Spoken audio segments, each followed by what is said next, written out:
ครับสำหรับคลิปนี้นะครับก็จะเป็นคลิปที่เราจะมาดูฟังก์ชันต่างๆที่ผมใช้ในการทำโปรเจกต์นะครับเป็นฟังก์ชันเกี่ยวกับ Library Coco 2D นะครับในการที่จะตกแต่งให้เกมดูน่าเล่นยิ่งขึ้นนะครับเรามาดูกันที่อันแรกนะครับเขาเรียกว่า CC Blink นะครับหรือการกระพริบนั่นเองนะครับในฟังก์ชันที่ครอปอยู่นะครับผมจะทำให้ตัวอักษรนะครับมันกระพริบตลอดเวลานะครับ อย่างแรกนะครับเราก็จะทำการสร้าง label ttf ขึ้นมานะครับชื่อว่า label นะครับจากนั้นก็กำหนด label with string นะครับ touch to play me นะครับจากนั้นเราก็ทำการกำหนด label position นะครับแล้วก็กำหนดว่าให้มันอยู่ตำแหน่งไหนนะครับ x y จากนั้นก็เรียก cc blink ขึ้นมานะครับแล้วก็ตั้งชื่อนะครับแล้วก็ทำการเรียกฟังก์ชัน cc repeater forever นะครับเพื่อทำการให้มันรันตลอดเวลานะครับ action with action นะครับก็เป็น cc blink action with duration 10นะครับ blink จำนวนครั้ง20นะครับแต่ว่ามัน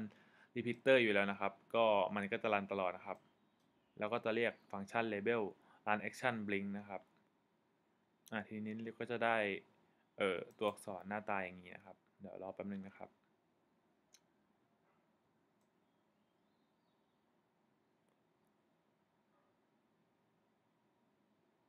นี่ครับ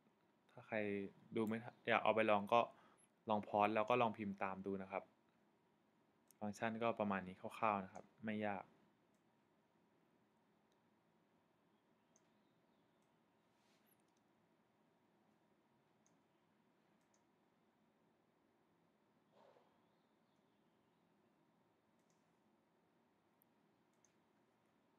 นี่ครับจะเห็นด้านล่างนะครับเป็นตัวอักษรนะครับ touch to play me นะครับมันจะกระพริบตลอดเวลานะครับก็ไว้สำหรับเป็นลูกเล่นนะครับดีกว่าให้มันแบบขึ้นมาเฉยๆนะครับไม่มีการเล่นลูกเล่นอะไรนะครับทีนี้ลองสังเกตที่พื้นหลังนะครับพื้นหลังเนี่ยของผมจะเป็นพื้นหลังแบบว่าเลื่อนไปมาได้นะครับก็จะใช้เอ่อ Call 2D CC Animation แบบ CC Move to นะครับเรามาดูที่ตัวฟังก์ชันตัวโคดดิ้งนะครับ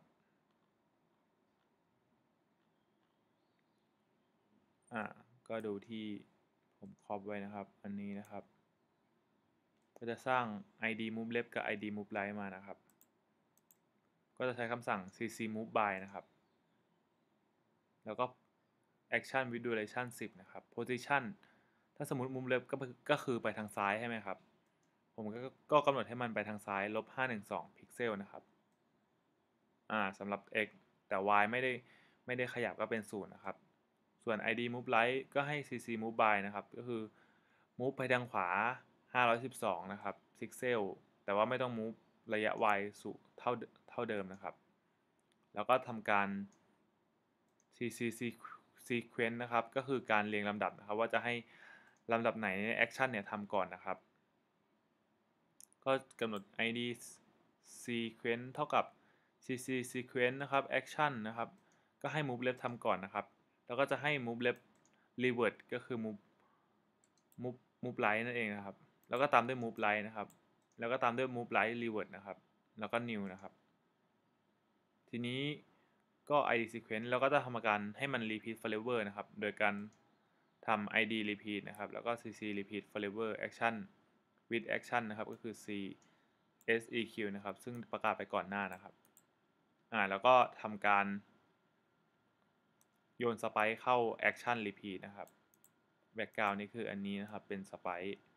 ให้ background ที่สามารถเลื่อนไปเลื่อนมา action ตลอดเวลานะครับตาม repeat ก็จะได้หน้าตาประมาณนี้จะเห็นว่าภาพพื้นหลังเนี่ยเลื่อนไปเลื่อนมาตลอดเวลาเลยนะครับฟังก์ชันต่อมานะครับเป็นฟังก์ชันเขาเรียกว่าเอ่อ cc animation นะครับเรามาดูโค้ดจะเห็นว่าอันนี้นะครับเดี๋ยวจะให้ดูการเล่นนะครับมันอยู่ในบทหนึ่ง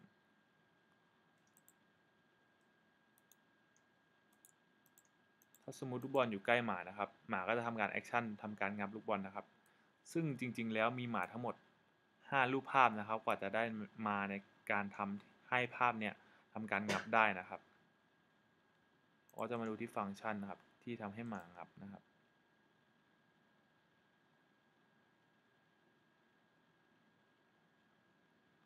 สักครู่นะครับ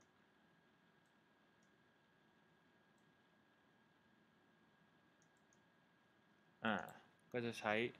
ฟังก์ชัน cc spike frame cast นะครับ share spike frame cast add spike with file docky.pris นะครับแล้วก็ cc spike batch node นะครับก็ตั้งชื่อแล้วก็จะใช้ไฟล์เริ่มต้นเป็น docky.png นะครับ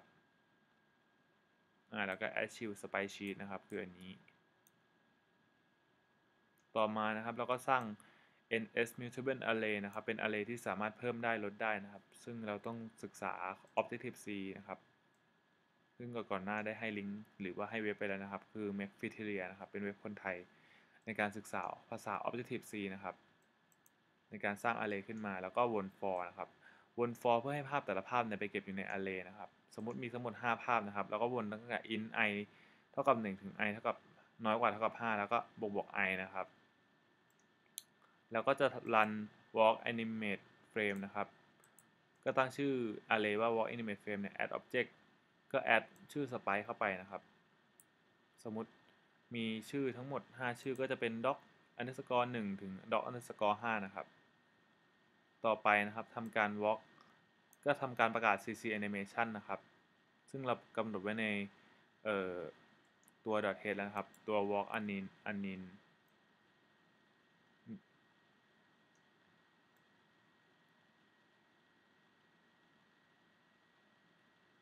ครับก็ cc animation with spike frame นะครับก็ walk animation frame walk anim frame นะครับก็คือกำหนดตาม array นะครับแล้วก็มี delay ของแต่ละอันนะครับจากนั้นก็ประกาศ spike นะครับ spike เริ่มต้นอันนี้ก็จะเป็น doc underscore 1 png นะครับเป็น spike เริ่มต้นนะครับมี position นะครับแล้วก็ spike sheet archive bear เข้าไปนะครับแล้วก็ทำการกำหนด walk action cc animate action with animation แล้วก็ walk anim นะครับก็จะมีแค่นี้ด้วยกันนะครับอันนี้ก็จะกำหนดว่าถ้าสมมุติว่า position ของบอลใกล้กับ position ของหมานะครับก็จะให้หมาเนี่ย run action คือกระโดดงับนะครับก็คืออ้าปากงับนะครับคร่าวๆก็จะได้มาประมาณนี้นะครับซึ่งถ้า position บอลใกล้หมาซึ่งเราตั้ง condition ไว้นะครับมันก็จะกินก็เป็น animation อันหนึ่งนะครับง่ายๆลองไปทำดูนะครับต่อไปเป็นเรื่องของฟังก์ชันเสริมนะครับที่ตัวเกมหลักๆอาจจะมีนะครับอันแรกเลยก็คือตัวเก็บ High Score นะครับผมจะประกาศ High Score นะครับเป็นแบบ global variable นะครับแต่เราต้องไป extend ในตัว .head ด้วยนะครับจะเห็นว่าผม extend int high score ใน 1.1 แต่ว่าในตัว implement จะประกาศแค่ int high score 1.1 นะครับ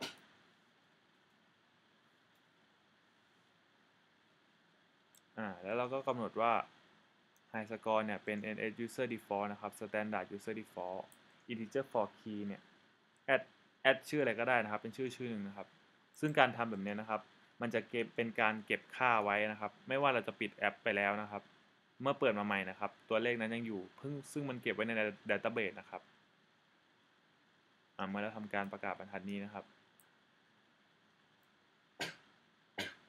เราก็ไปหาทางกำหนดค่าให้มันนะครับ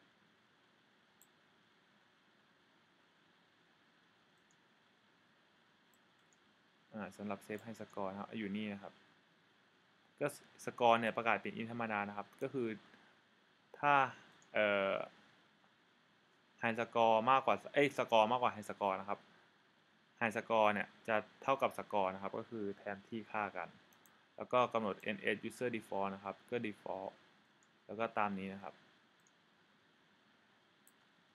แล้วก็มีการซิงโครไนซ์นะครับเพื่อให้มันเข้าเข้าจังหวะในการเก็บกันนะครับแค่นี้เราก็จะได้ตัวไฮสกอร์เก็บไว้ตลอดเวลานะครับไม่ว่าจะปิดและเปิดใหม่ก็ยังสามารถดูไฮสกอร์ได้เหมือนเดิมนะครับค่าไม่เปลี่ยนถ้าเราไม่กำหนดรีเซ็ตมันนะครับตัวต่อไปก็คือเรื่องการใส่เสียงนะครับการใส่เสียงเนี่ยก็ไม่ยากนะครับอย่างแรกเราก็ต้องinclude 2ตัวนี้ก่อนนะครับ include ตัวนี้นะครับ import simple audio engine.txt นะครับเป็นการ import ฟังก์ชันที่เราจะต้องการเรียกเสียงมานะครับแล้วเสียงเนี่ยมี 2 ประเภทนะครับก็คือเสียงแบบ play background นะครับก็คือจะเป็นเสียงตลอดเวลานะครับกับ play effect ดูที่ play background นะครับก็จะใช้เรียกฟังก์ชัน simple audio engine share engine นะครับแล้วก็ซ้อนเครื่องหมายสี่เหลี่ยมนะครับด้วย play background music นะครับแล้วก็ add ชื่อไฟล์เข้าไปนะครับเท่านี้ก็จะเล่นเพลงให้แล้วนะครับอันต่อมา คือ Play Effect คือเล่นแค่ครั้งเดียวนะครับเราก็ใช้ Simple Audio Engine Share Engine นะครับแล้วก็ Play Effect แล้วก็จะเอาอาจจะเป็นเอฟเฟกต์การกดคลิกหนึ่งก็อาจจะเป็นเนี่ยครับ button -17.web อะไรอย่างนี้ก็ไปหาโหลดได้ตามเว็บนะครับเรื่องเสียงเอฟเฟกต์นะครับถ้าสมมุติเราจะสร้างฟังก์ชันให้มันปิดเสียงนะครับ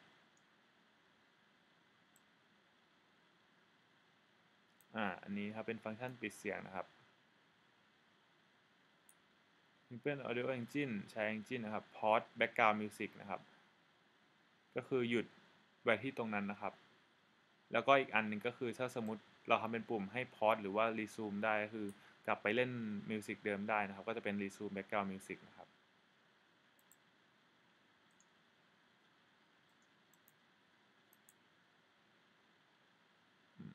อันนี้ก็เป็นฟังก์ชันลูกเล่น